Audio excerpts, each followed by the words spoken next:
Good morning, y'all. It's the 29th of July, 2025.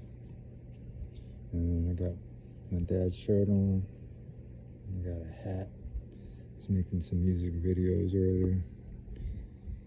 Need a haircut. So this morning I'm thinking about, I'm thinking about civilization. We live in a throwaway culture, civilization, that could never do something like build cathedrals of Europe. I think about what it took. And, the world that we build for ourselves is a reflection of our values as a whole that we have for society. A society is like a field. It's an organism. An organism is a field. A field is a magnetic field, electromagnetic. It's a storm. It's a hurricane. It's a donut. It's a big old donut. Big old donut hurricane. And this will all make more sense the more videos I make and the more you listen. It'll all start to make sense. It's nebulous now, but it has to be that way because that's how a field works. That's how understanding works. It starts out nebulous and it slowly begins to take shape. And roughly the last 20% is where 80% of the work will take place. It becomes inverted. Just like a hurricane. 80% of the hurricane is in 20% of the energy of the storm. But yeah, civilization, it's like, and I was wondering how it was possible that they could, it took hundreds of years to build these cathedrals. How were they able to keep it going for that long across generations? And it's because very little changed. And so, the craftsmen had no problems handing down their business to the next generation. And the next generation had no problems accepting responsibility. We all wonder where the adults are now. And I think it's like we have to be, the older generation has to let us become adults. They have to let us assume responsibility. We almost can't do it without them. We have to be given permission to do anything in a society. Because that's how it works. You have to have society's blessing in order to do it. And so if you want to do something truly just and good, it's not even about justice at this point. It's just about survival and just getting back to a thriving state, because it's becoming clear that this tech is, the big scare is that it's replacing what it is to be human. That's what tech does. Since the invention of the printing press, they were scared it was going to take jobs, and it did, and everybody freaked out and ended up being all right. And now we're worried about AI replacing art and jobs and relationships. You can have an AI girlfriend, just everything. And we're so scared of AI that it's going to even just, take us all out. But, we let it happen. That's the big threat behind tech, is it destroys what it means to be human.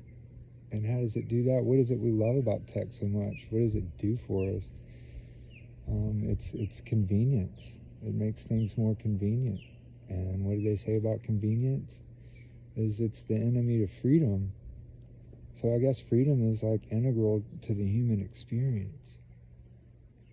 And in order to form societies, we must unfortunately trade some natural inclinations, some freedom, some liberties. And we understand that one person's liberty ends when it becomes an intrusion upon somebody else's liberty.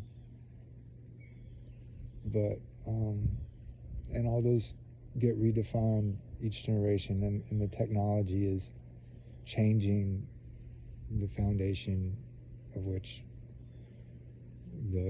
which defines the bounds of liberty, both in relation to each other and to the individual. And so we're afraid, but we can't even really define what it means to be. We can't even define consciousness with the way that we understand physics. You can't define anything with quantum physics. It just means number, quantity. It's a reference to how many. And I mean, that's the fundamental of physics. The question, step one of physics is, where does it begin? And I mean, what's step one? It's trying to figure out whether light is an emission or a wave. That's the first question in physics. And this is understood. Why this is. I mean, it's so fundamental, it's hard to, because it is the fundamental. Everything that we experience is downstream for this. And if we think that light is an emission, then it creates scarcity. And it makes us scared. Scared. The answers are in the language. They're already here in front of us. But anyway, yeah, the transfer is not being made because of this fear. The world we're giving to our children isn't the world we grew up in, and the world, our world isn't the same as our parents' world. So me at 44 in 2025, it's kind of funny because the world's changing so fast that the next generation doesn't understand where I'm coming from, and neither do my parents. The only people that understand are my peers. So if my peers are watching this, I know this is going to resonate with y'all.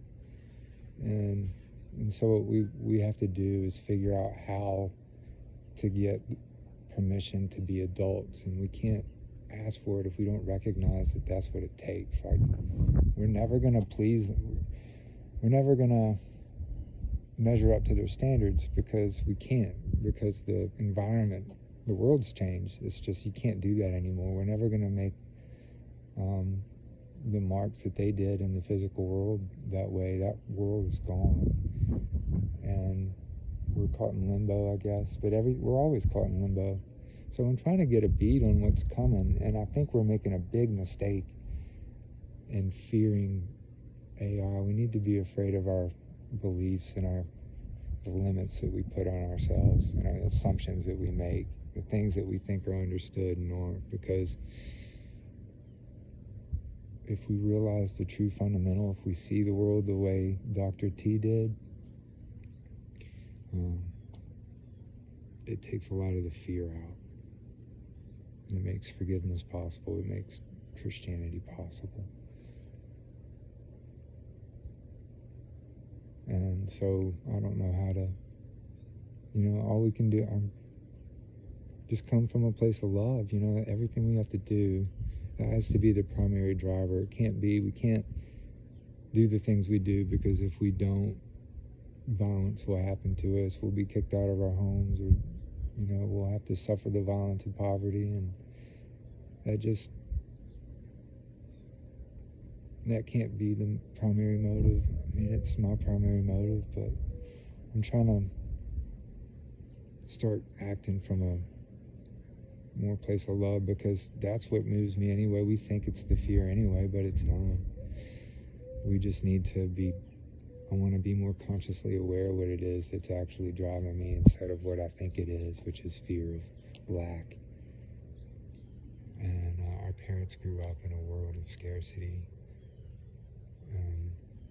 That fear has been around forever. But there have been a few that understand that it's not that way.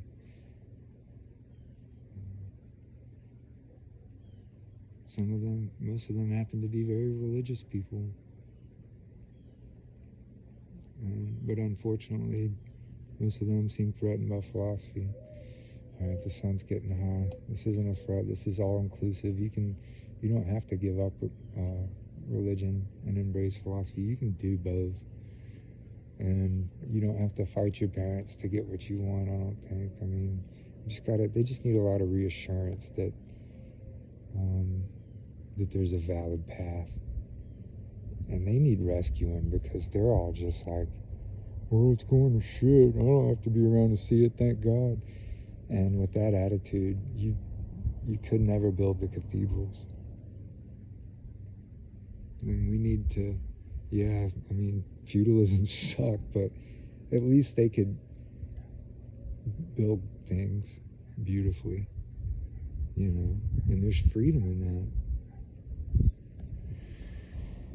So it's, we have to redefine, every American generation has to, we have to, there's going to be a struggle and existential crisis for every generation. We have to fight for the Republic, and it starts from our philosophy. We have to know why. It's not enough to just obey God's rules and do what the Bible says. We have to know why it's important. We have to know where the Bible came from, and it ultimately came from, it came from corruption too, but it did come from God, and it has all the philosophy in it. But I'm sorry, it's downstream from philosophy, and a lot of people aren't going to like to hear that, but I will say that religion works. It will make your life better, and you should obey God's rules and follow the 10 Commandments. And because the 10 Commandments will set you free. They're not. Everybody has everything backwards. It's natural law.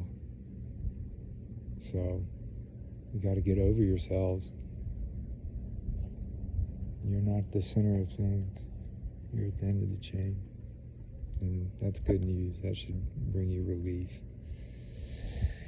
All right. Peace out, y'all. One love. Have a great day. I've been up for a while. Tired. See y'all later.